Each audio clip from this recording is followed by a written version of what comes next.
Bonjour, shalom, assalamu alaikum. Nous saluons vous tous et vous toutes, nos chères auditrices et auditeurs. Il y a une grande pluie qui arrose Lomé et ses environs ce matin. J'espère que vous vous en sortez assez bien et que certains n'ont pas à s'en plaindre. Mais en même temps, comme nous connaissons Lomé, nous exprimons notre présence à l'endroit de toutes celles et ceux qui auraient les pieds dans l'eau, qui seraient victimes d'inondations par cette pluie qui arrose Lomé ce matin. Nous sommes à sec ici au studio bleu de Canal FM pour vous accompagner durant le club de la presse. Nous saluons également celles et ceux qui nous écoutent sur les antennes des radios partenaires, Radio Lumière à Neho, Radio Daoul à Bassa, Radio Centrale FM à Sokoré, Radio Sama FM à Niamtougou, Radio Daoul à Dapaon, et vous toutes et vous tous qui nous écoutez au sein de la diaspora par le biais des radios numériques Eben Radio, Radio Gamali ou encore par l'application de Canal FM. À la technique Datevi Thomas et Michel Vitogbe Tomega et les confrères qui arrivent goutte à goutte, je comprends pourquoi. Eric Hugues Johnson Pakujo, ce prénom que j'affectionne particulièrement. Bonjour. Bonjour Sass, bonjour chers amis auditrices et auditeurs de Canal FM. Bonjour chers invités. Merci. Nous avons déjà un invité au studio que nous allons dévoiler incessamment. Et nous espérons qu'au moins un confrère pourra également braver la pluie et nous rejoindre. Parce que c'est ensemble que nous ferons œuvre utile. Eh bien, cette émission, nous l'animons en saluant deux mémoires. La mémoire du grand homme qui nous a quittés au petit matin du samedi 30 mai dernier. Il s'agit bel et bien de Maître Yaovi Apollinaire Madji Agboibo, qui n'est plus à présenter, qui n'est plus du monde des vivants. Nous saluons sa mémoire. Nous ferons même une rapide revue de presse sur la personne. Mais Eric Hugues Pakujo, je voudrais que nous dédions cette émission aussi et surtout à la mémoire de George Floyd. Cet afro-descendant qui est mort il y a une semaine par étouffement, d'aucuns diraient de bavure policière, d'autres parleraient carrément de discrimination raciale. Eh bien, c'était à Minneapolis, l'une des grandes villes au nord des USA. Et depuis, il y a un mouvement de protestation qui emballe les États-Unis. Donc, la mémoire de George Floyd, mais nous saluons également la mémoire de toutes les victimes de toute discrimination et stigmatisation raciale, que ce soit aux USA et un peu partout dans le monde. Hugues? Oui, c'est un peu attristant et affligeant, la mort de ce noir américain, cet africain américain qui est décédé suite à des bavures policières.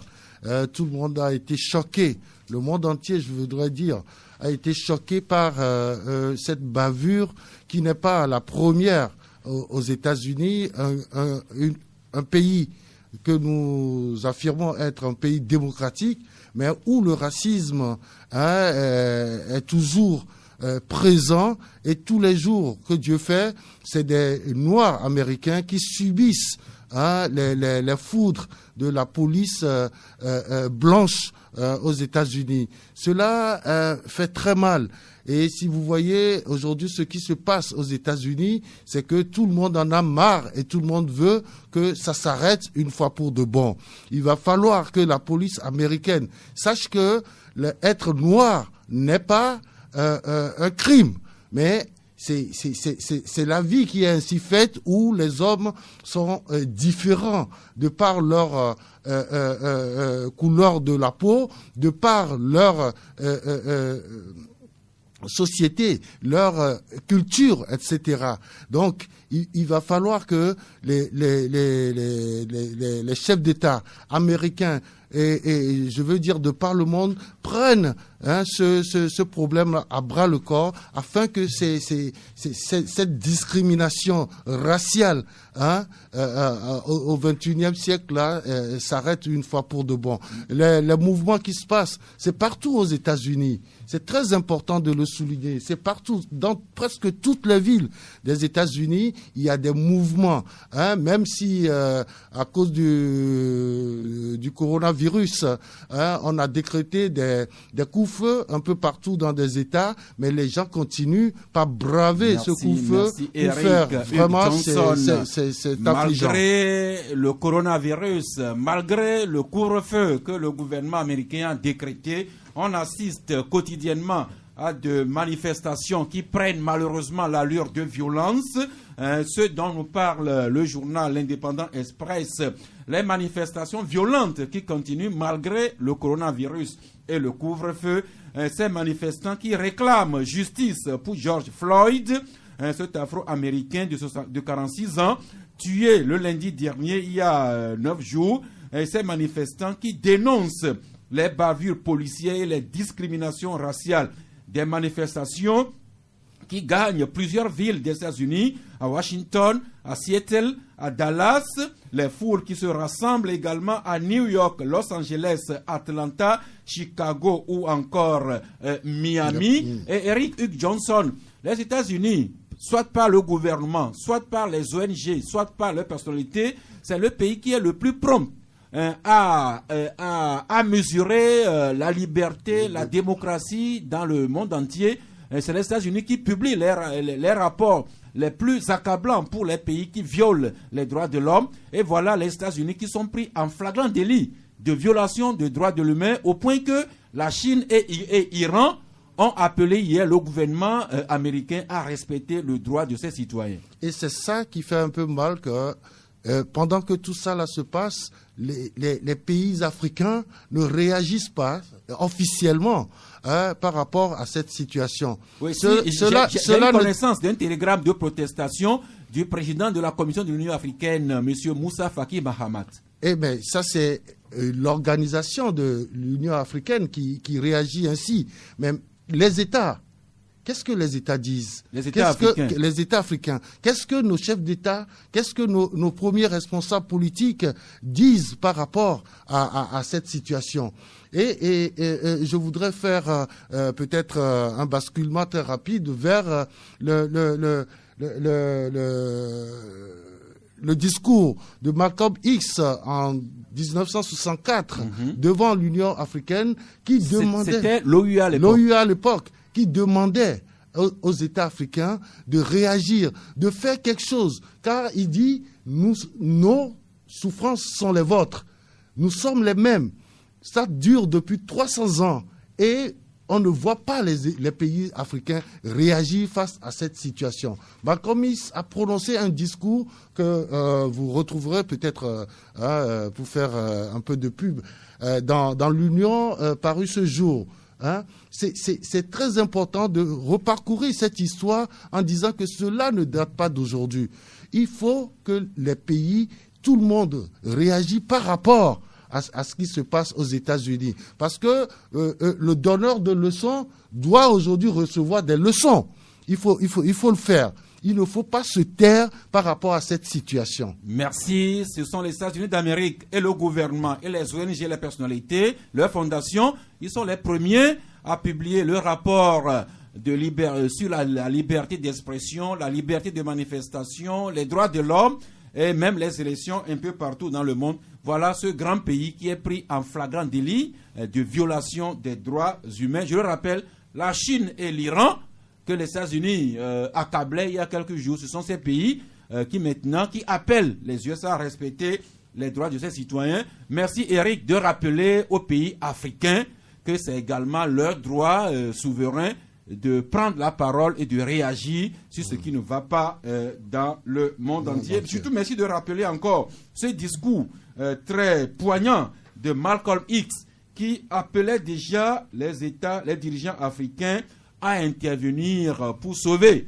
leurs frères afro-descendants. C'est il y a déjà 56 ans. Il disait, nos problèmes sont vos problèmes. C'est le thème de son discours. Nos problèmes sont vos problèmes. Une manière de dire aux États africains que nous subissons la discrimination dans le pays qui devrait être notre pays, parce que nous avons la peau noire. Mais si vous vous taisez et vous ne faites rien, cela demeurera, et c'est ce que nous vivons encore aujourd'hui avec ces bavures qui sont d'un autre siècle. Mohamed, il a été tué dans les mêmes conditions. Et voilà aujourd'hui George Floyd qui subit aussi les affres de cette police américaine. Il faut le dénoncer, il faut aider nos frères afro-américains à vivre pleinement leur vie dans le pays qui est désormais leur pays d'origine. Merci. Nous enchaînons avec la pensée du jour, et c'est Henry Lewis qui écrit que l'art de vivre consiste en un subtil mélange entre lâcher prise et tenir bon.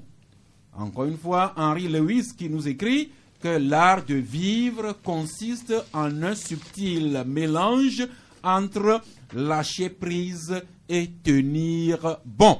Je vous rappelle également qu'à partir de 12h, vous pourrez entrer en ligne sur notre numéro le 22 21 33 74, 22 21 33 74 pour co-animer avec nous, poser des questions, apporter des contributions, pourquoi pas apporter des critiques au développement que nous ferions dans ce studio.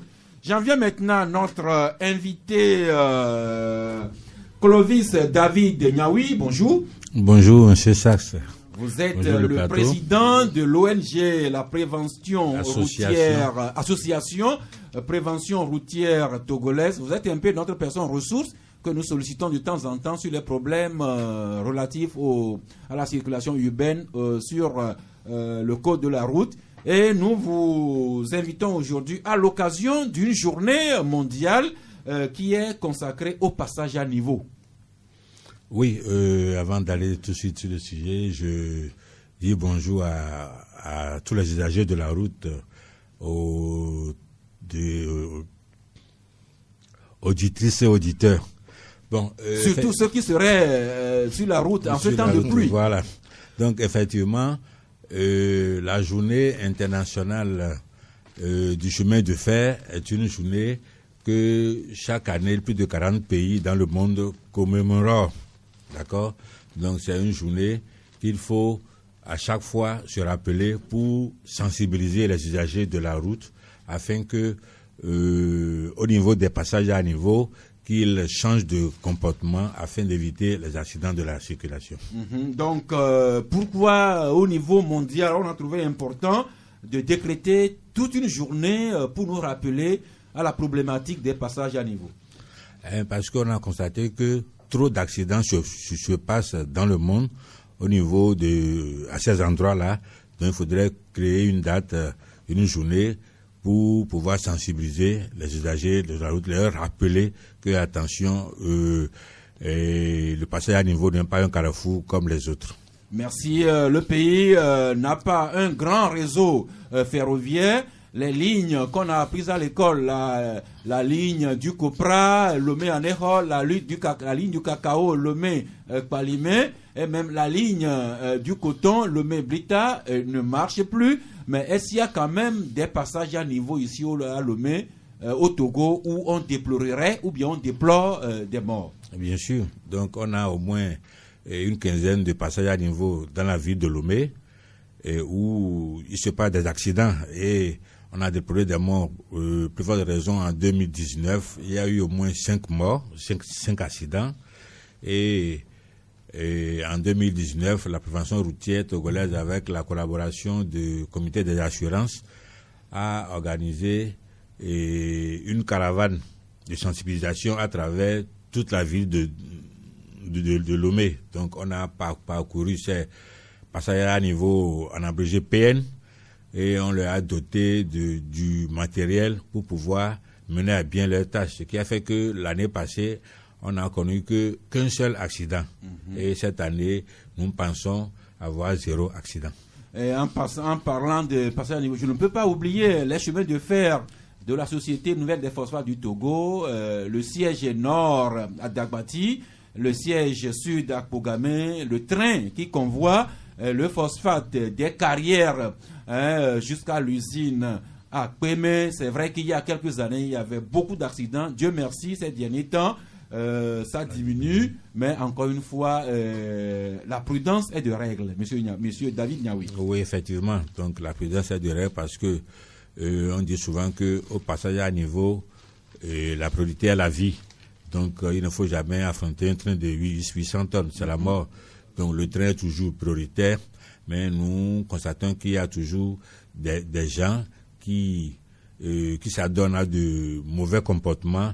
Lorsque le train arrive, ils se disent, bon, c'est un peu encore éloigné, je peux passer. Donc ces comportements-là, nous devons les éviter. Merci. Alors, les solutions que vous envisagez, que vous recommandez, c'est un peu diriger des barrières pour signaler aux véhicules, aux piétons, aux motos, aux voitures, que le train va passer ou bien passe.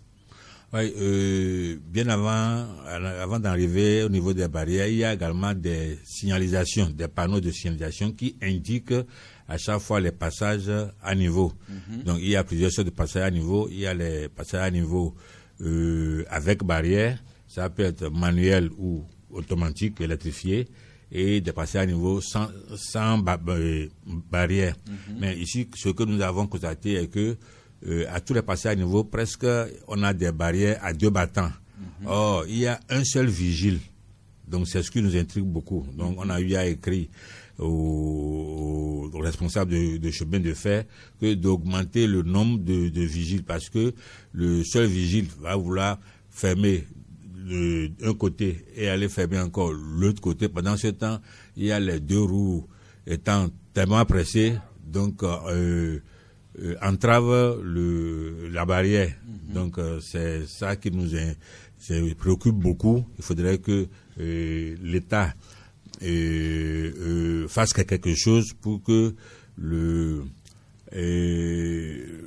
la sécurité soit vraiment de rigueur à ce niveau. Merci. Eh bien, à l'occasion de cette journée dédiée au passage à niveau, quel est le message que l'association La Prévention Routière Togolaise veut nous délivrer? Oui, la prévention routière togolaise profite de cette journée de sensibilisation pour dire aux usagers de la route que de respecter les passages à niveau. Donc, au niveau des passages à niveau, même s'il n'y a pas le train, il faut toujours ralentir, regarder à gauche et à droite le long des rails avant de les traverser. Parce que ce n'est pas un carrefour comme les autres, je viens de le dire. Et à la prévention routière togolaise, nous ne voulons plus dénombrer des accidents à ces endroits-là. Donc nous voulons à chaque année accident zéro au niveau des passages à niveau. Il ne faut pas vouloir jouer au héros et vouloir défier le train. Normalement, oui, normalement, parce que avec le train, on ne s'amuse pas, parce que le train vous fracasse et puis vous n'aurez jamais raison, parce que presque tous les accidents qui se passent au niveau de ces passages à niveau, ce n'est pas la faute du train, mais c'est la faute des usagers de la route. C'est l'homme le premier facteur de ces accidents. Surtout que le train quand même actionne sa sirène à une distance assez longue avant d'arriver au passage à niveau. Oui, Pakoujo? Oui, monsieur Niaoui. David Niaoui. David Niaoui. Mais c'est vrai que vous procédez très souvent à des sensibilisations.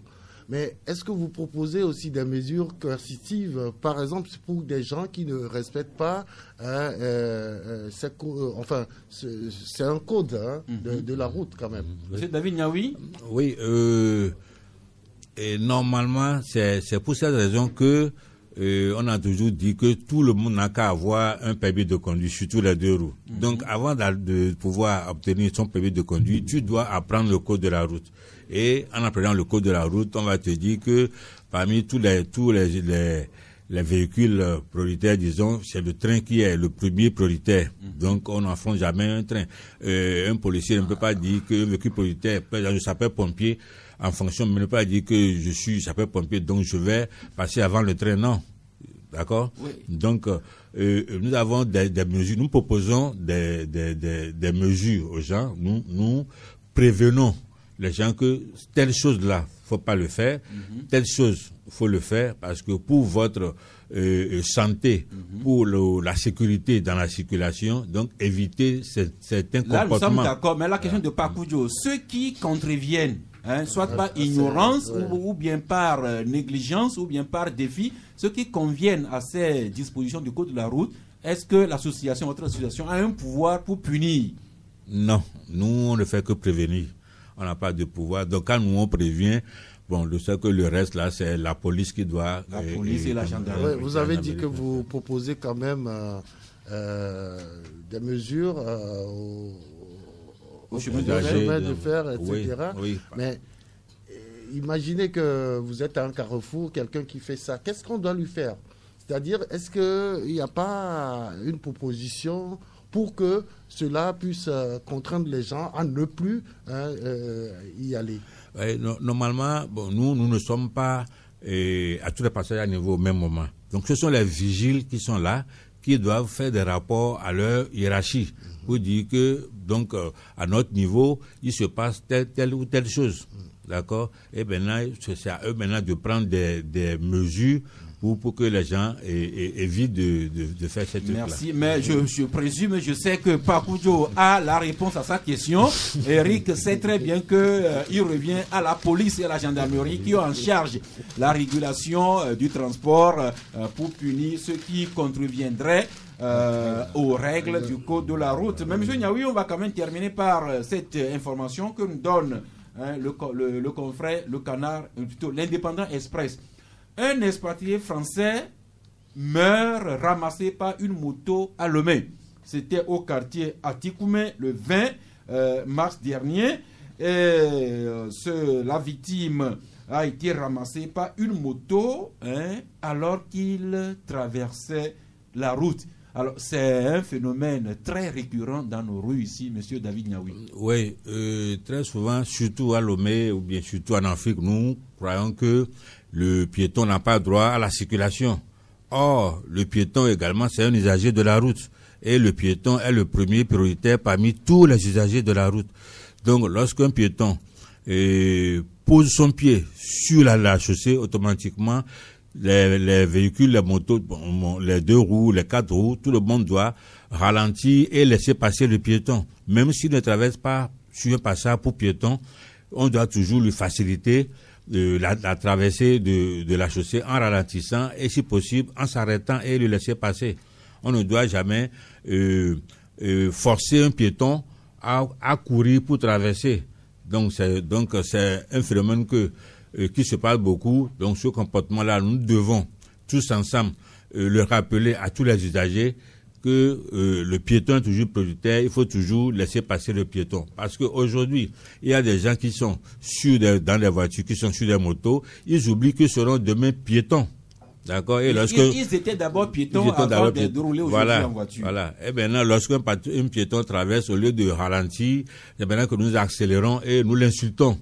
D'accord, donc nous sommes d'accord, M. David Niaoui, le piéton, il a la priorité dans la route, sur la route, mais attention, le piéton aussi doit connaître le code de la route et le piéton doit savoir dissocier le trottoir à la chaussée. C'est pas parce qu'on est piéton qu'on a la priorité, qu'on va plutôt marcher sur la chaussée et qu'on va vouloir traverser quand même à tout moment, M. David Niaoui. Oui, vous allez voir que ici, il y a nous savons que le trottoir c'est pour les piétons, mais il y a des bonnes femmes qui font tellement des étalages sur les trottoirs qui obligent les piétons à descendre sur la chaussée.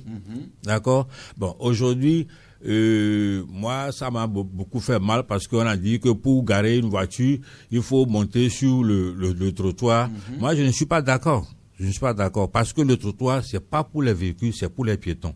D'accord?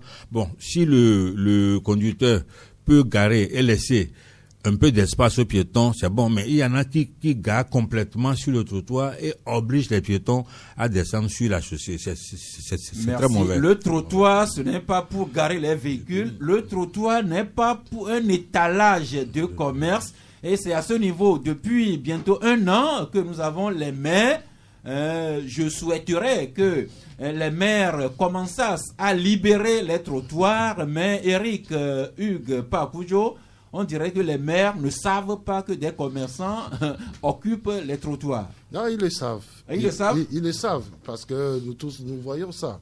Mais moi, j'ai une question à M. Niaoui. Est-ce que ce phénomène de la traversée de la chaussée n'est pas consécutif au manque de passages cloutés à plusieurs niveaux sur la route? Parce que nous avons tous appris que ce n'est pas le passage clouté que le piéton est prioritaire sur la chaussée. Monsieur David Niaoui, on va terminer par là. Oui, aujourd'hui, si vous constatez, nous avons de belles routes. Et sur ces routes-là, c'est bien tracé les passages pour piétons aujourd'hui, qu'on a des passages pour piétons aujourd'hui. Mais est-ce que le piéton même sait ce que c'est? Pour certains, c'est décoratif. D'accord? Alors que ça, c'est pour les piétons. Donc, c'est pour cela que dans nos sensibilisations, nous faisons appel aux piétons que d'utiliser toujours les passages cloutés. En traversant là-bas, ils sont protégés. Mais de ne jamais. Vous allez voir qu'il y a des passages cloutés, mais les gens se permettent de traverser à côté parce qu'ils ne savent pas ce que c'est. D'accord? Donc, tout de suite, là, je vais vous faire appel à vous, les hommes de médias, que à chaque fois de rappeler cela aux piétons, que de chaque fois de traverser sur ces passages pour protéger les piétons là pour leur sécurité. Merci Clovis. David Niaoui, président de l'association prévention routière togolais. Je voudrais, monsieur David Niaoui, aller dire à ceux qui sont dans les quartiers Sagbado que nous avons de bonnes routes. Puisque vous l'avez dit tantôt. Allez dire à mes voisins de Sagbado, de Segbe, que nous avons maintenant de bonnes routes.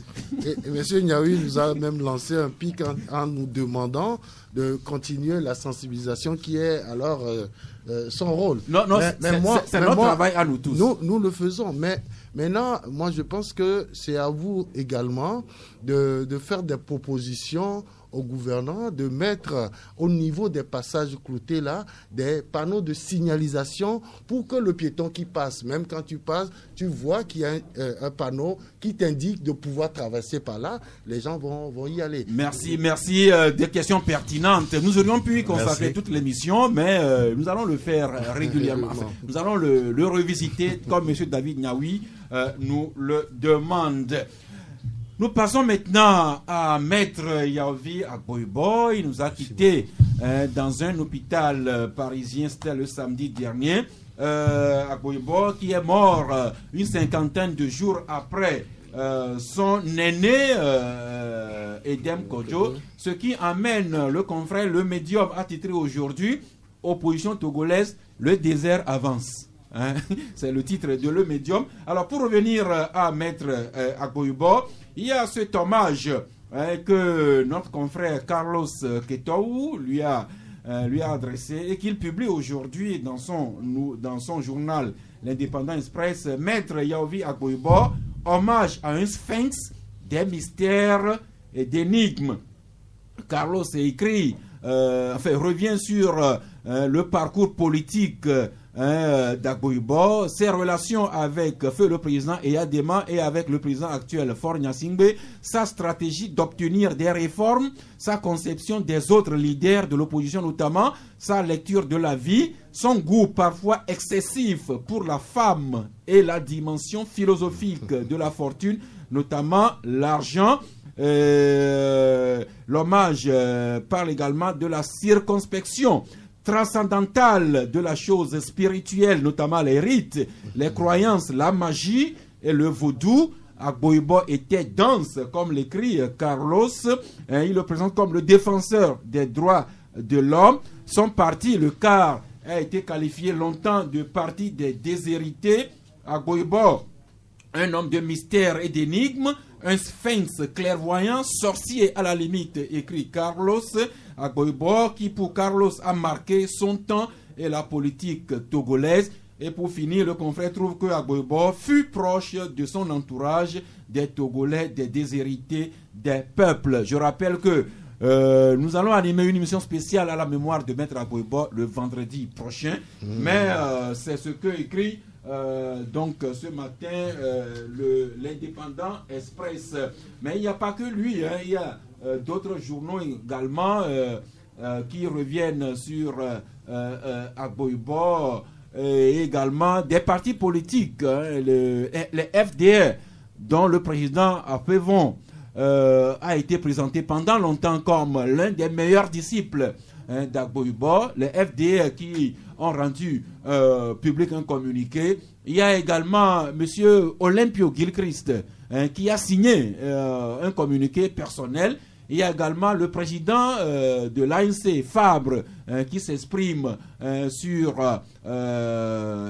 son collègue de l'opposition, Agboibo. Il y a l'alternative qui nous parle de François Akila Essoboko, qui se dit attristé par le décès de Maître Yovie Agboibo. Les hommages qui pleuvent des partis politiques aux journaux par-ci par-là. Eric Johnson. Il y a également un hommage du Premier ministre, Maître Joseph Kofigo, qui écrit l'adieu au bélier noir. C'est un poème qu'il lui a dédié tout de suite. Oui, il y a aussi, j'oubliais, M. Tchassona Traoré, qui a également signé un communiqué. Mais ces hommages ne nous font pas oublier que jusqu'à ce jour, l'État togolais, le gouvernement togolais n'a pas encore sorti un communiqué après la mort d'Agboibo. Et c'est un peu la même chose qu'on avait constaté quand Edem Kodjo était mort. Mais de toute façon, ça se fera parce que c'est un homme d'État. Maître Yovie Agboibo, c'est un homme d'État. C'est un grand politicien, quelqu'un qui est respecté dans la société togolaise. Et je crois que l'État togolais ne peut pas ne pas lui rendre un hommage mérité. Ce sera fait, c'est clair. Ce sera fait avec retard, malheureusement. Alors que, Eric, vous rappelez que lorsque Jacques Chirac était mort, le Faure Gnassingbé, dès les premiers instants, avait adressé un télégramme de condoléances à son homologue français. Alors pourquoi le chef de l'État, le Premier ministre, le gouvernement togolais, pourquoi ne font-ils pas preuve d'autant de promptitude quand il s'agit des personnalités togolaises? Ça, nous ne pouvons le dire. Sauf que, je pense, très souvent dans ces genres de situations, on laisse la primeur quand même à l'État d'annoncer le décès de ces grands hommes de la nation. Donc ici, c'est tout de suite sur les réseaux sociaux qu'on a appris le décès de Maître Yovie Agboibo. Je crois qu'une fois que l'information est arrivée au niveau du sommet, je pense que la réaction devait suivre. Toutefois, il faut quand même, c'est un grand homme, il ne faut pas l'oublier. Et je pense que l'État doit prendre toutes les mesures pour pouvoir annoncer quand même le décès officiel de Maître Yovie Agboibo et lui rendre l'hommage mérité. Merci.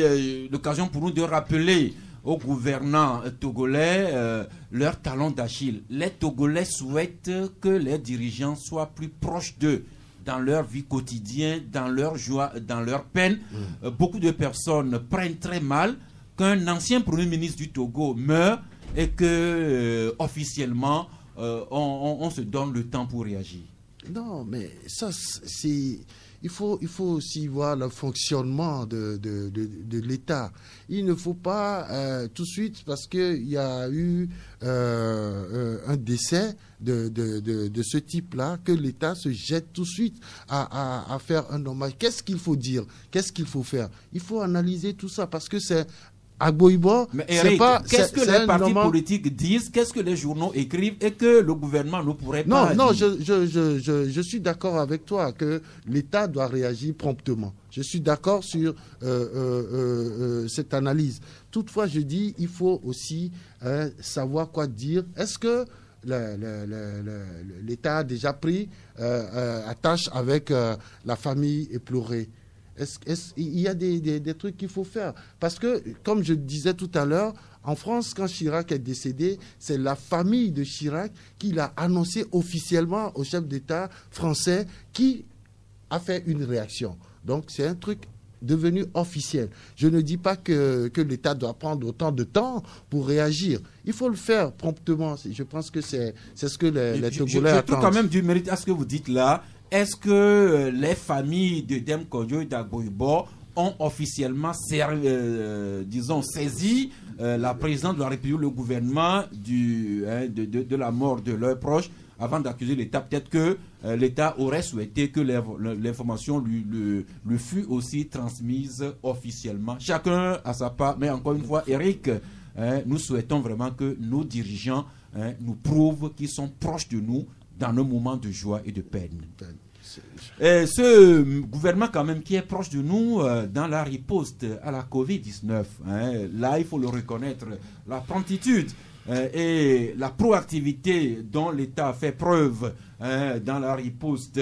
Ainsi hier, nous apprenions au journal télévisé que les cas contaminés étaient à 443. Donc par rapport à la veille, il y a un nouveau cas. Et les guéris, on en a eu 4 de nouveau, 215 guéris. Dieu merci, on n'a plus de décès, à part les 13. Ça, c'est quand même une nouvelle, que les contaminations commencent à stagner et que les guérisons, augmentent. Mais attention, nous ne disons pas qu'il faut dormir sur des lauriers. Nous n'avons même pas de lauriers sur lesquels il faut dormir. La vigilance est toujours de rigueur. Oui, effectivement, parce que aujourd'hui, quand vous regardez un peu, depuis que le couvre-feu a été repoussé d'1 heure, je pense que les Togolais ont pensé que c'est fini, qu'il n'y a plus rien, que la maladie, que le virus n'attaque plus.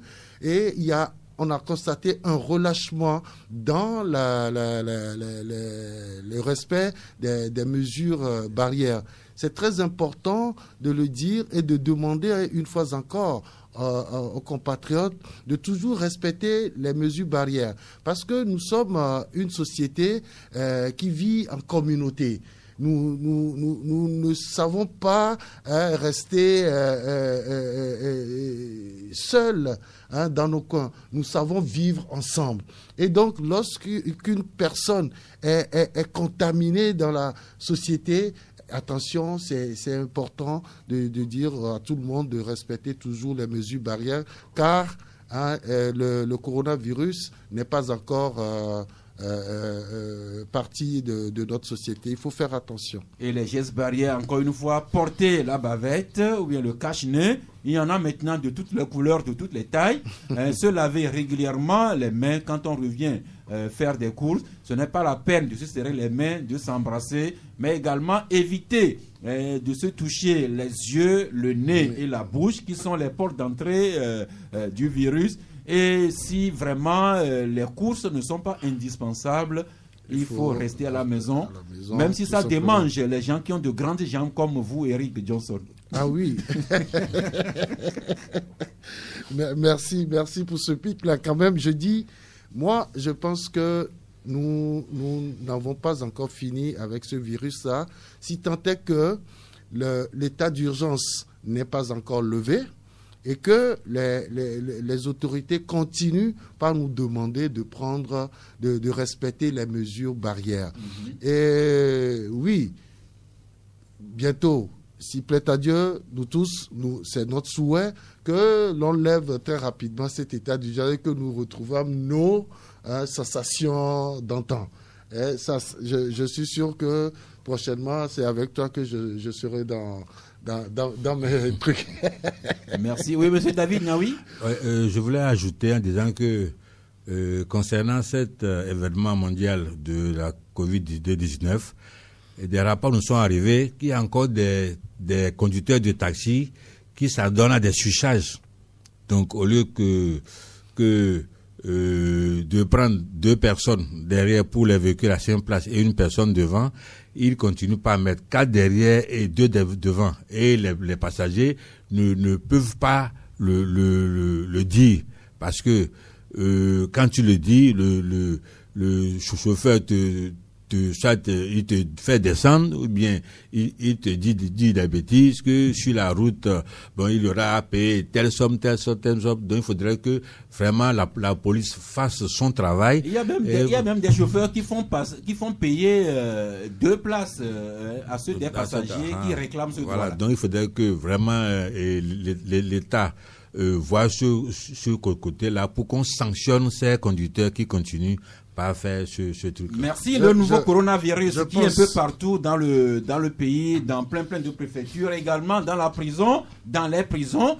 Nous en parlions la semaine dernière et aujourd'hui, l'Indépendant Express nous parle d'une contamination à grande échelle à la base marine et l'Indépendant Express dit craindre que le port autonome de Lomé ne soit fermé si les contaminations n'arrêtent pas. Ce serait vraiment une catastrophe économique. Oui, bien sûr, ce serait une catastrophe économique, mais toutefois, je regrette de le dire, j'ai pas l'habitude d'analyser ou de donner mon avis sur les écrits ou les articles de mes confrères, mais je dis, depuis que cette histoire a commencé, il nous a été conseillé par l'OMS, par l'ONU, etc., de ne suivre que les informations qui proviennent des autorités compétentes. Aujourd'hui, je ne sais pas d'où proviennent ces informations parce que je ne les ai pas eues. Je pense qu'il faut faire très attention quand on annonce quand même de telles informations qui, quelque part, peuvent avoir des répercussions négatives sur la vie économique de notre pays. Si le port autonome de Lomé, si la base marine au port de Lomé est totalement contaminé, je ne vois pas comment le travail pourra se faire à ce niveau, comment les navires seront sécurisés et qui va le faire. Donc je crois qu'il faut faire extrêmement attention à ce genre d'informations qui, ma foi, sont très très dangereuses pour notre économie. Merci. Vous nous rappelez au credo du Club de la Presse, nous voudrions nous servir que des informations autant que possible vraies, des informations autant que possible utiles, et des informations autant que possible bienveillantes, même s'il y a critique, c'est pour que nous fassions ensemble mieux les choses. Je suis d'accord. Maintenant, je rappelle aux auditrices et auditeurs que dans un peu plus d'un quart d'heure, ils pourront entrer en ligne sur le numéro 22 21 33 74 pour co-animer avec nous. Mais d'ici là, nous allons parcourir quelques informations sur la rubrique économie et société.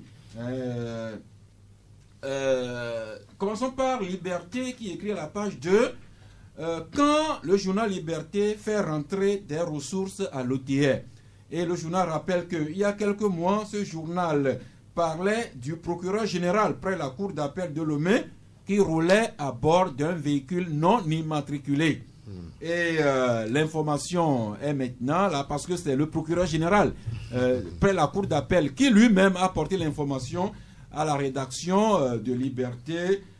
Son véhicule, la Lincoln, est désormais immatriculé. Je me garde de donner la plaque quand même pour protéger le monsieur.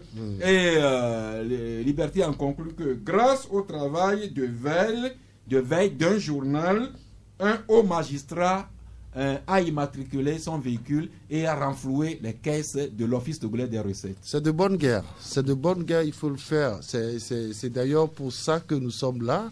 Nous sommes là pour accompagner l'État à mieux faire pour que l'économie puisse se relever.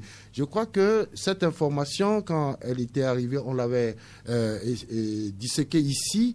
Et je crois que le jour-là, on disait que effectivement, pour avoir une immatriculation spéciale, il faut quand même payer quelque chose, une redevance au service de transport et routier.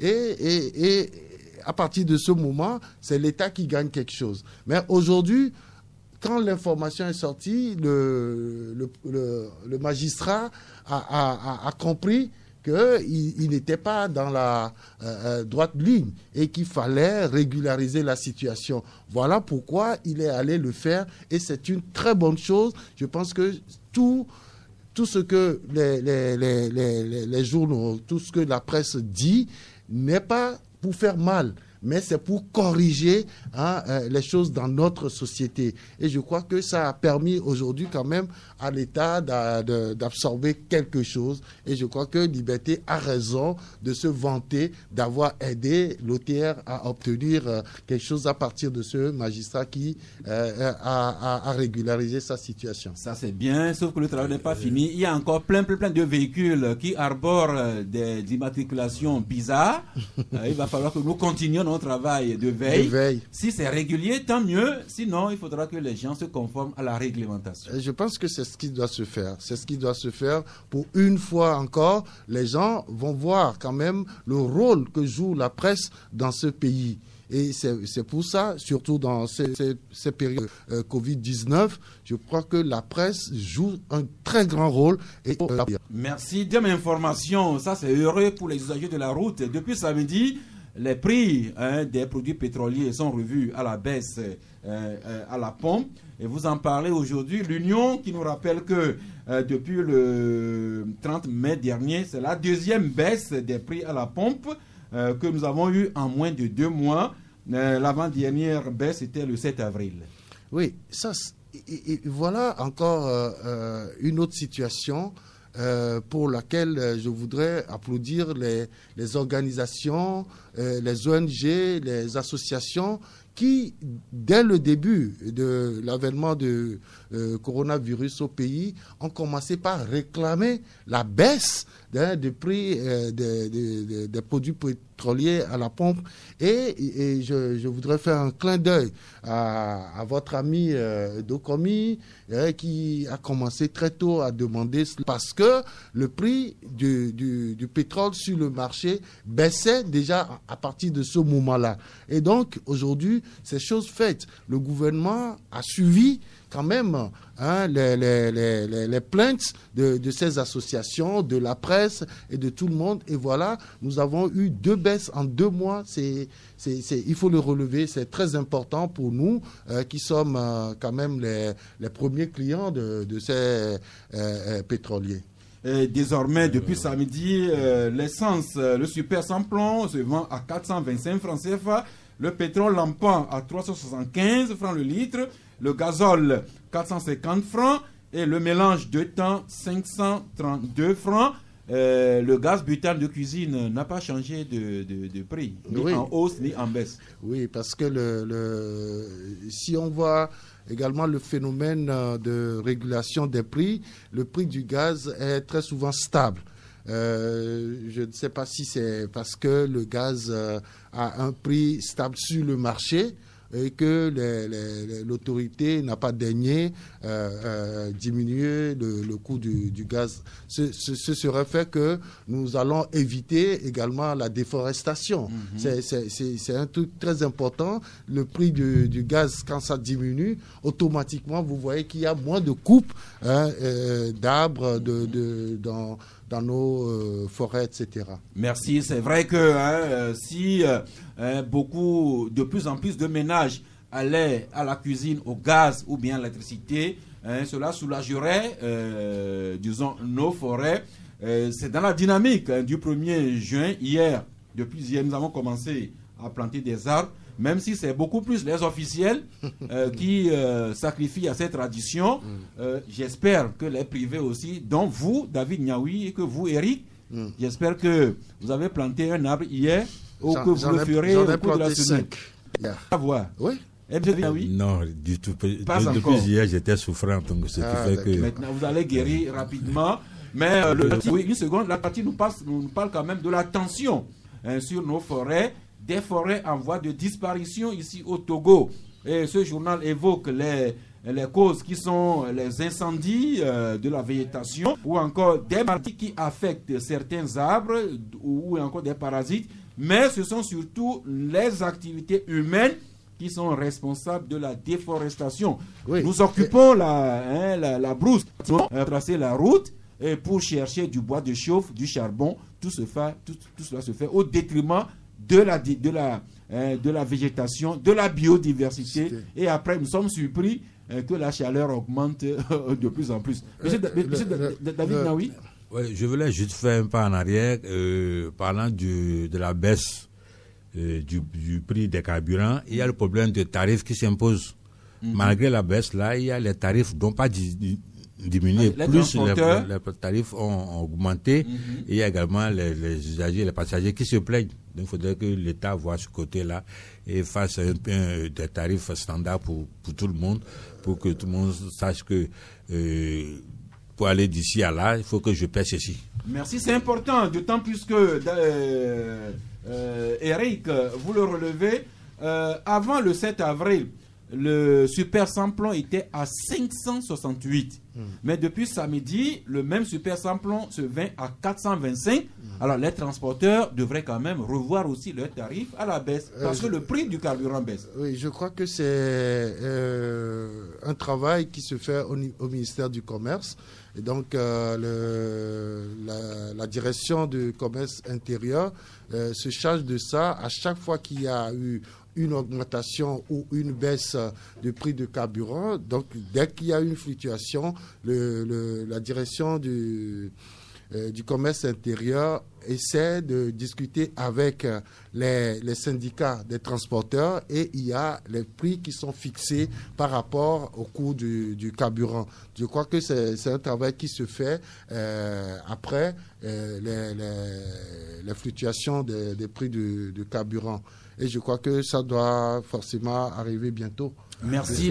Autre information portant sur une société, là c'est nos auditeurs des localités à Goël, Basito, à Vinato, qui nous demandent avec insistance de relayer auprès de la CET que leur localité souffre énormément de baisse de tension.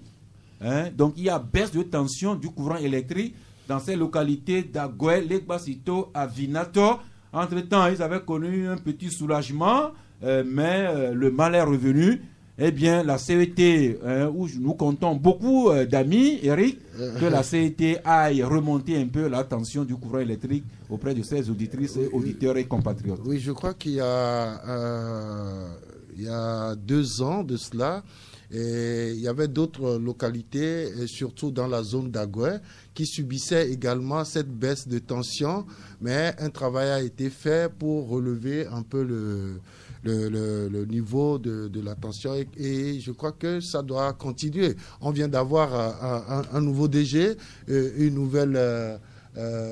nouveau conseil d'administration. Donc à partir de ce moment, il faut qu'il relève toutes ces plaintes des populations pour pouvoir les aider à avoir quand même un courant stable pour pouvoir mieux vivre. Merci.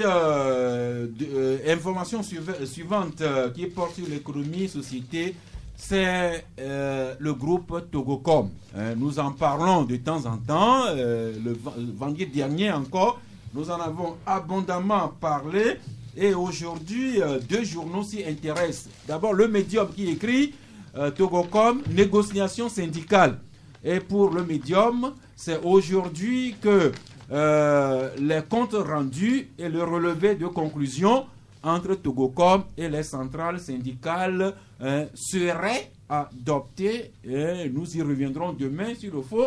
Mais autre journal, l'Alternative, se fait plus incisif quand il écrit « Fournisseurs et personnel en colère, contentieux devant les tribunaux, pillage, 3 points de suspension, des tensions à Togocom ». Eric, voilà une information qui revient de façon insistante au jour le jour et dans les journaux. Oui, effectivement, parce que beaucoup se plaignent depuis l'installation de la nouvelle gestion. Et les fournisseurs, les travailleurs, les employés, partout. Donc, je me dis que effectivement, c'est une situation qui n'honore pas encore cette société dont on voudrait avoir une meilleure prestation, et on est allé chercher des investisseurs pour relever le niveau. Aujourd'hui, si tout le monde se plaint, c'est qu'il y a un problème. et il faut tout faire pour régler ce problème. Est-ce que l'État togolais peut intervenir directement avec ses 49% d'actions dans la société, ou est-ce que c'est de laisser le personnel discuter, continuer par faire des négociations avec la nouvelle gestion. Donc tout ça, comme l'a dit un collègue, c'est que il y a eu des discussions la semaine dernière et le personnel attend les conclusions de cette discussion-là pour pouvoir prendre des décisions. Est-ce qu'il faut aller à un préavis de grève, à une grève? Qu'est-ce qu'il faut faire à une cessation de travail? Qu'est-ce qu'il faut faire? Donc c'est à partir de ce moment que le personnel va décider et on aura plus de clarté par rapport à cette situation que le personnel vit. En tout cas, il y a de plus en plus de personnes qui se montrent mécontentes vis-à-vis de Togocom. Le personnel actuel qui se dit pas du tout rassuré. Entre-temps, ceux qui avaient été licenciés avec l'avènement du nouveau groupe, eux aussi, ils attendent leurs droits. Maintenant, les fournisseurs, les prestataires... Je crois que par rapport à cette information, oui. Il y a 2 semaines, il y a quand même une partie de leurs indemnités qui leur ont été payées. C'est bien, c'est un début, mais il faut que ça continue. Je continue, les prestataires, les entreprises qui travaillent avec Togocom, on annonce l'ardoise jusqu'à autour de 6 milliards. Togocom qui ne veut pas payer. Et puis nous, maintenant, les clients, c'est nous qui nous plaignons de la qualité des services que nous rend Togocom et également avec le coût que nous trouvons excessif. Il faut vraiment que Togocom nous rassure que nous n'avons pas vendu le sorcier pour acheter qu'on n'a pas vendu le voleur pour acheter le sorcier. Je pense que le groupe Togocom actuel ne peut jamais refuser de payer les prestataires de l'ancienne gestion du moment où ils sont venus prendre une société. Quand on prend une société, c'est avec les passifs et les actifs. Vous ne pouvez pas laisser les passifs de côté et ne prendre que les actifs. Ce n'est pas vrai. Le groupe est obligé de payer tous les prestataires de Togocom avant la prise. Je crois que c'est une situation et je crois que ça va créer une autre situation économique parce que il y a des gens qui ont fait des prestations. Ils doivent être payés, sinon ils vivraient de quoi? Voilà, et je crois qu'on ne peut pas seulement vivre des actifs de la société et laisser les passifs. Merci, on va finir avec cette information économie société. C'est votre journal L'Union pour la Patrie. Vous écrivez une priorité du nouveau quinquennat, création de richesses dans l'économie nationale. Et vous écrivez que le chef de l'État, Faure Gnassingbé, vient d'opter fermement pour l'opérationnalisation de l'API-ZF. Oui, c'est l'agence de promotion des investissements et de la zone franche. Ça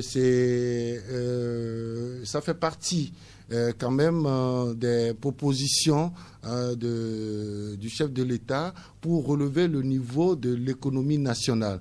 C'est-à-dire, c'est d'inciter les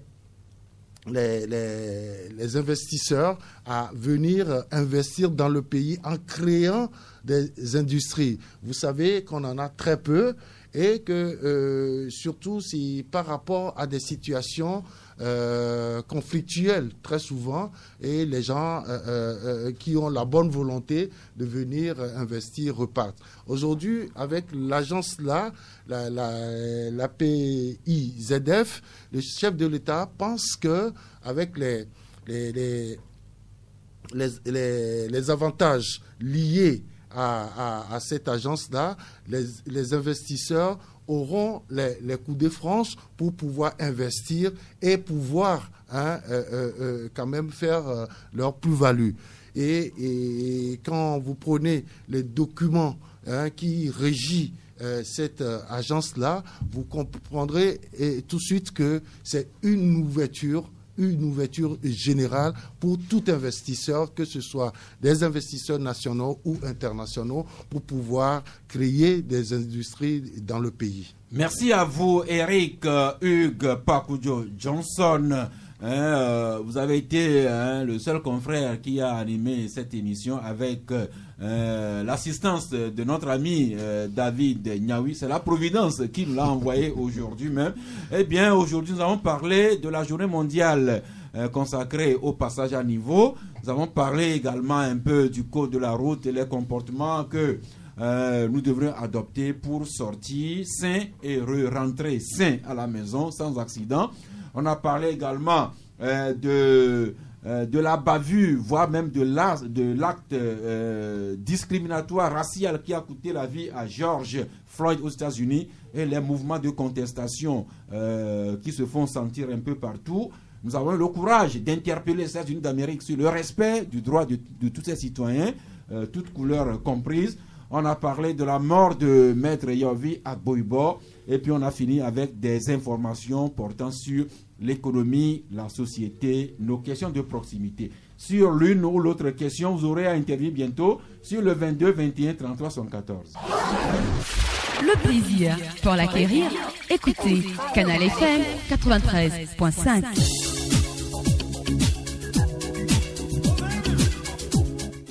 Avant vos questions et commentaires, cette information, un confrère qui nous informe que c'est aujourd'hui même que la famille de Maître Agbo-Ibor ira annoncer officiellement le décès du grand homme aux autorités. Peut-être que la réaction officielle s'en suivrait, mais pourquoi la famille Agbo-Ibor attend 5 jours pour aller informer quand même les autorités à partir du moment où leurs parents, notre parent à nous tous, a rendu l'âme. Oui, la parole est à vous maintenant. L'auditeur en ligne, bonjour. Bonjour, monsieur Sass. Oui, c'est monsieur? Monsieur Amène Dagoé. Oui, allez-y. Oui, je dis bonjour à tout le monde sur le plateau. Merci. Bonjour. Oui, je vais parler du code de la route concernant le passage à niveau. Moi, je vois un truc, même les véhicules arrivés au passage à niveau, ils se garent sur les rails. Ils bloquent le rail au point où si un train arrive, il n'y aura pas à reculer, il n'y aura pas à avancer.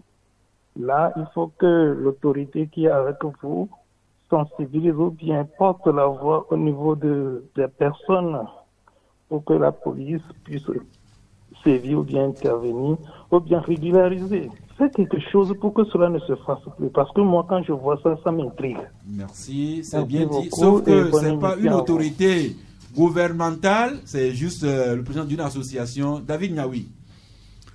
Vous avez écouté l'interpellation de l'auditeur. Tu peux me rappeler, s'il te plaît, la question? Non, il y a certaines personnes qui gareraient leur véhicule sur les rails même. Et donc, au passage d'un train, ils ne peuvent pas reculer, ils ne peuvent pas avancer. Oui, ça c'est un comportement qu'on ne doit pas adopter.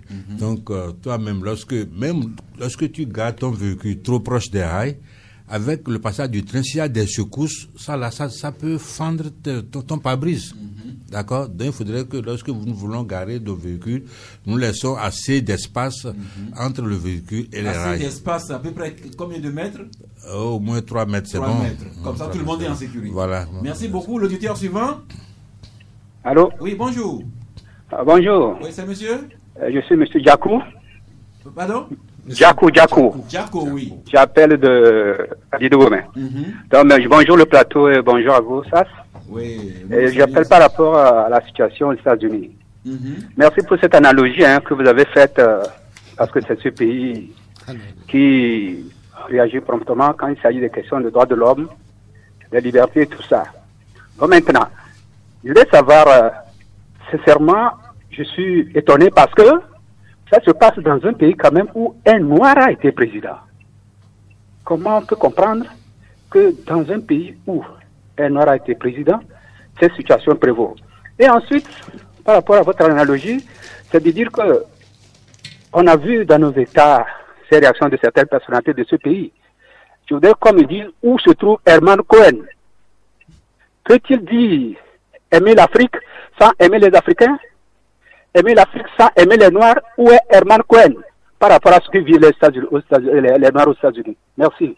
Je vous en prie, monsieur Djako, les principes s'imposent à nous. N'importe qui est surpris en train de violer les principes, qu'il soit grand ou petit, nous les médias, nous en parlons. Eric Johnson. La question de notre ami parle du président Obama.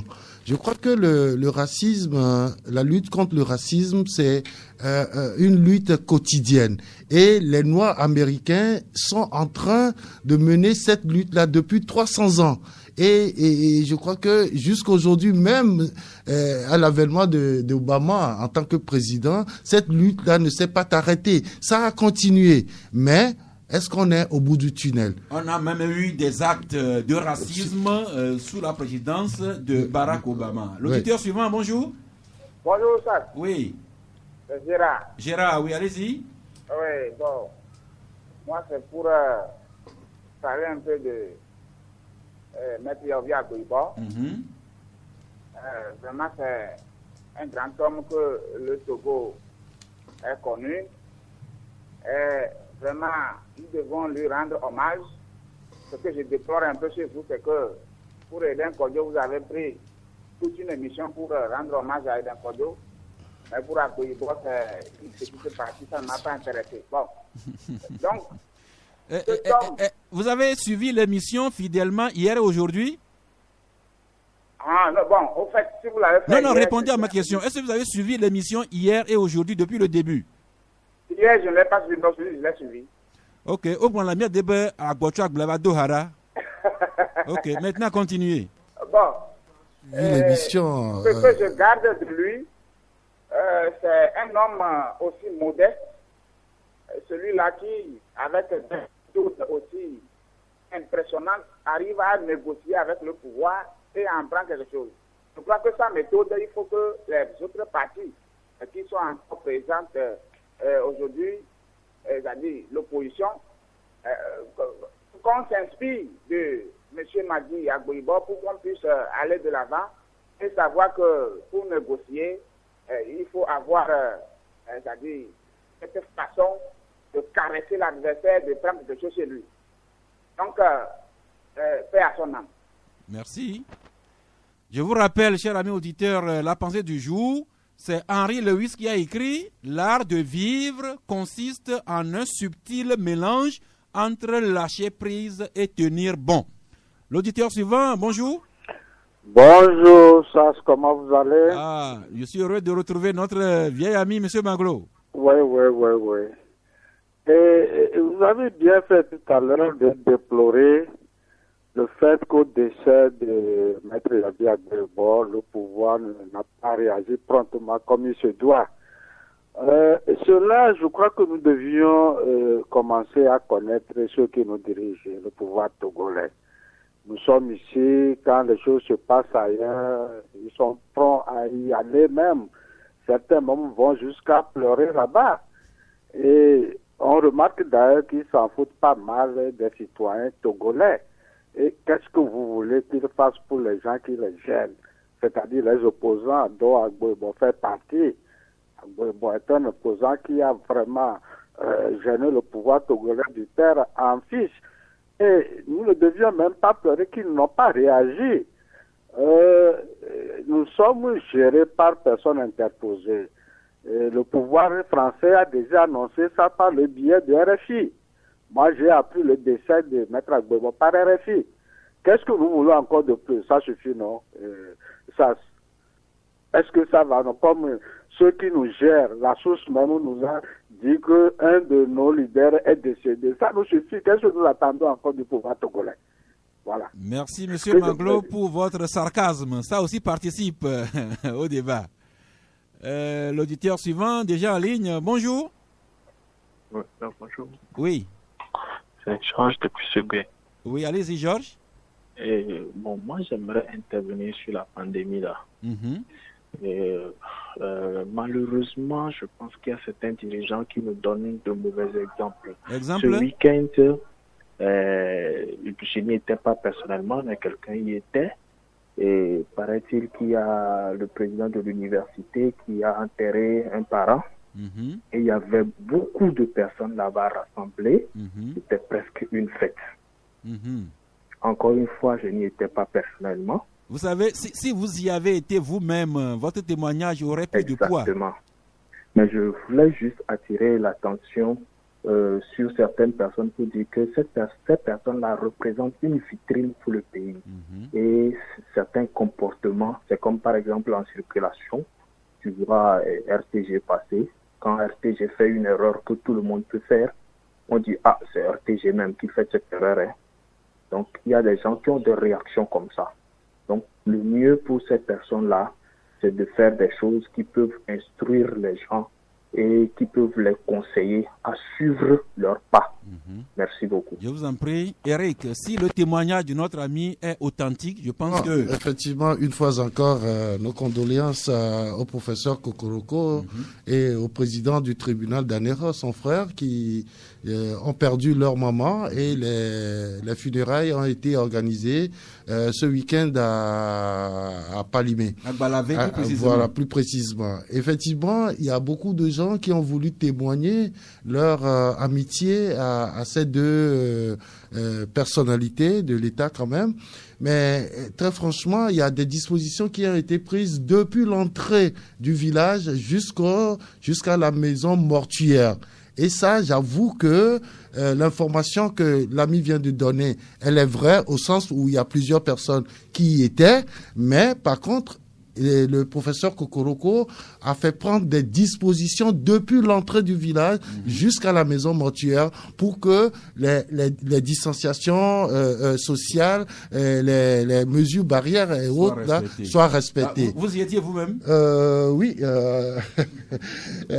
Ça, c'est un ami à moi. Oh, merci beaucoup. Donc, un témoignage d'un ami à un témoignage d'un autre ami.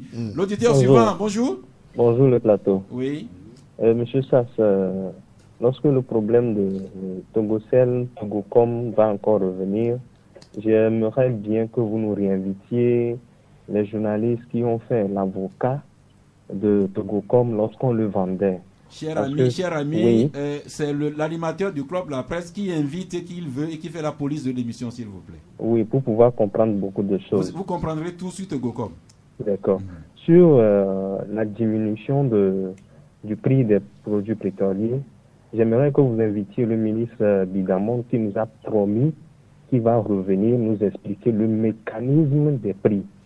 Parce que moi, j'aimerais bien féliciter l'État sur la réduction, mais ne connaissant pas le mécanisme de prix pour savoir comment ils sont y arrivés et pour que dans les lendemains, si on va encore augmenter, que ça ne serait pas une augmentation en flèche.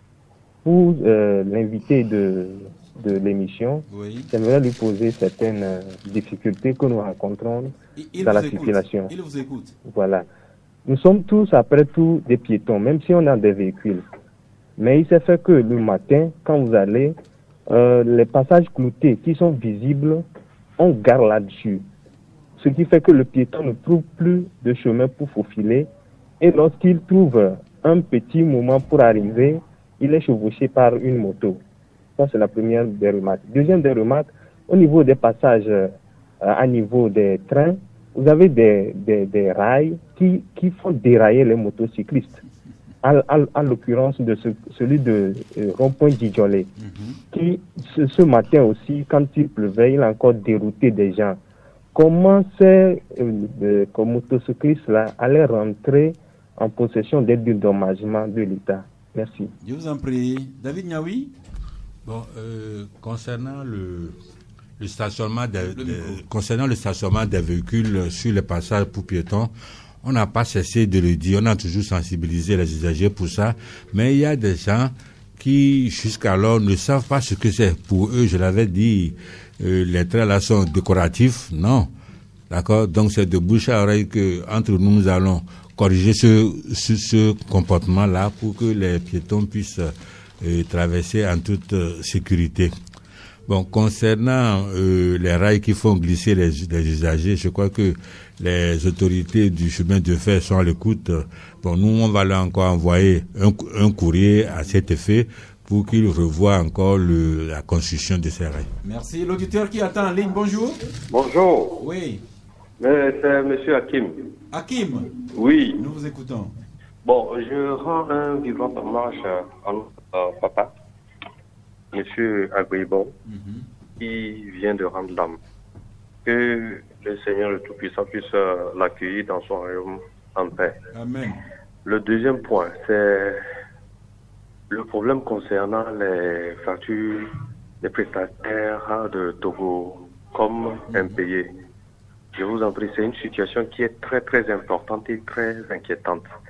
Que les autorités, que les gens qui dirigent Togocom, que ceux-là qui sont venus aujourd'hui s'emparer d'un fleuron de notre patrimoine économique, sachent que ce sont les prestataires là qui ont travaillé et Togocel ou bien Togo Télécom avait eu le succès qu'il a eu et ils sont venus acheter ces sociétés. Donc, ils n'ont qu'à tout faire pour payer ces prestataires. C'est vrai, un de vos confrères a bien souligné le truc. On achète une société avec et son actif et son passif.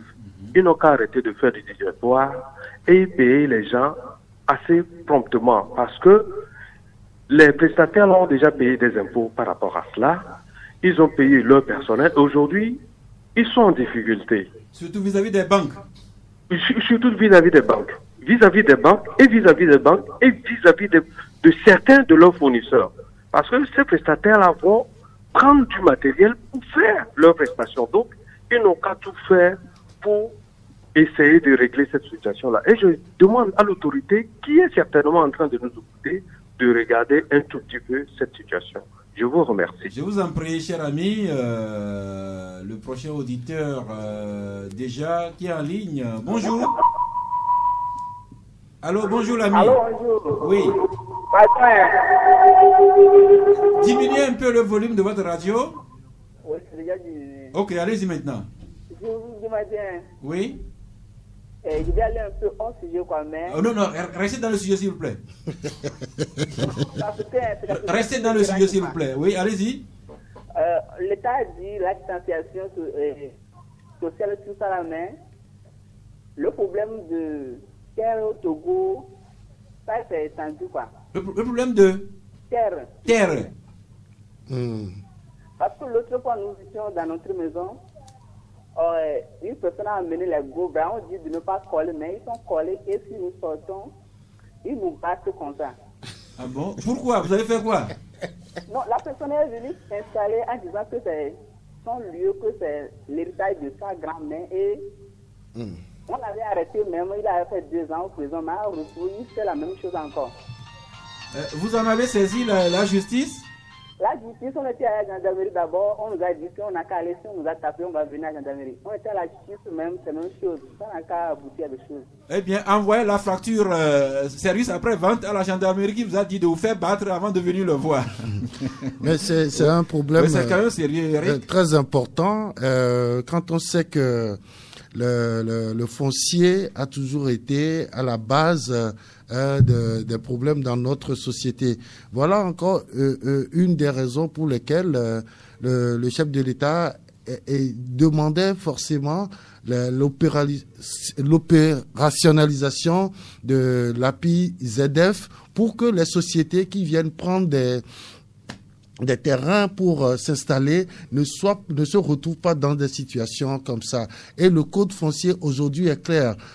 Et il faudrait que notre ami essaie de voir au niveau du ministère de l'Urbanisme comment ils pourront régler ce problème-là. Parce qu'il y a un code qui est là et qui est pour tout le monde. Merci. L'auditeur qui s'impatiente en ligne. Bonjour. Allô? Oui, allô? Oui, bonjour, c'est monsieur? Oui, c'est Pelé. Oui, Pelé, allez-y. Oui, moi, c'est concernant la mort de M. Agboume. Oui. Agboume, hein? La mort de M. Agboume. Agboume, ok. Non, Agboume n'est pas mort. Ok, merci. Merci il ne de... mourra jamais. Ok. Il va prendre le pouvoir d'abord. Ok, c'est vous qui l'avez dit. Bon, est-ce que, quand on parle tout à l'heure, on disait que la famille ira voir le gouvernement d'abord. La famille ira informer officiellement les autorités aujourd'hui. Est-ce que la famille de Mandjoumba n'a pas officiellement informé l'autorité? On n'en sait rien. Alors, parce qu'on n'a pas écouté l'information officielle de Mandjoumba. C'est pourquoi je demande, c'est tout. Ok. Il y a même un auditeur qui nous demandait, Eric, quelle est la date des obsèques de Majulba? Vous connaissez? J'en sais rien. Ok. Nous prenons notre dernier auditeur aujourd'hui. Bonjour. Bonjour. Oui.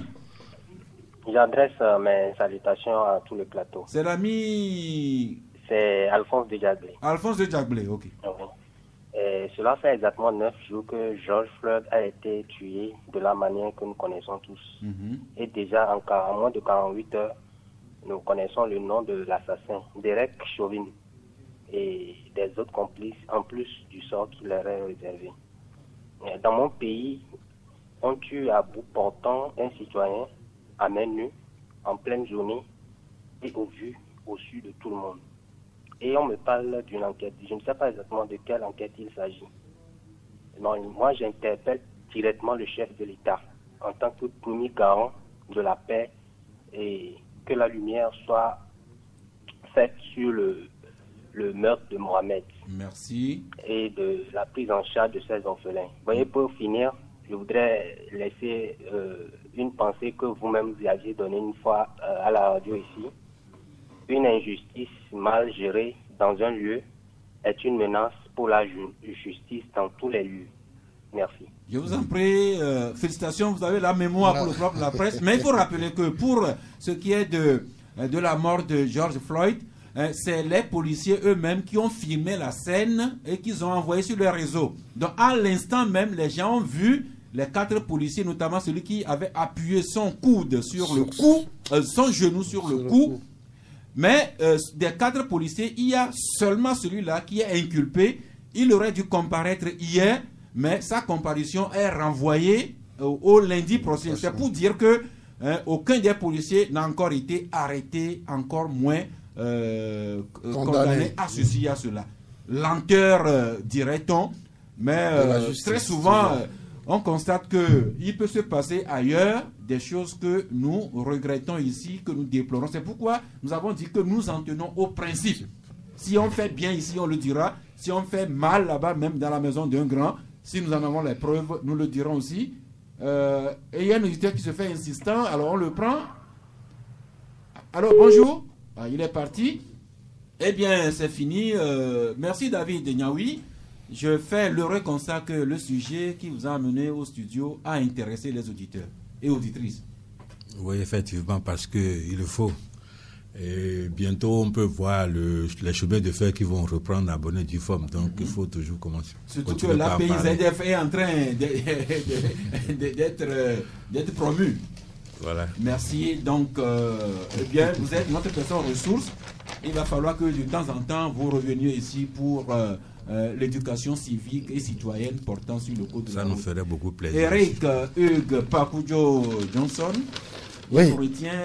Il vous revient juste de décerner votre carton. Non, je n'ai pas de carton, mais je dis un soutien au peuple afro-américain qui se bat depuis des générations contre le racisme aux États-Unis. Un soutien de notre part à ce peuple-là. Oui, mais justement, ça me rappelle quelque chose. Vous venez de saluer la mémoire des Afro-Américains. Oui. D'autres disent Afro-descendants. On parle encore des Américains hispaniques. Mais est-ce qu'on dit également un Américain blanc? Alors, est-ce qu'il y a Américain? Est-ce que être le statut d'Américain dépend des couleurs? Donc, les Blancs sont Américains tout court. Les autres sont Américains hispaniques et Afro-Américains. Ça, du moment où il y a quand même ce phénomène de racisme, le racisme concerne la race, concerne la couleur de la peau. Donc, à partir de ce moment où il y a des Américains noirs, c'est qu'il y a des Américains blancs. Donc, et c'est eux qui sont en train d'opprimer le peuple noir d'Amérique. Merci, c'est fini pour aujourd'hui. Mais un auditeur demande que nous rappelions encore une fois la pensée du jour. Henry Lewis qui a écrit « L'art de vivre consiste en un subtil mélange entre lâcher prise et tenir bon. » C'est fini pour aujourd'hui. Demain, mercredi à 11h, si Dieu le veut, et Dieu le voudra certainement, nous serons au Club de la Presse.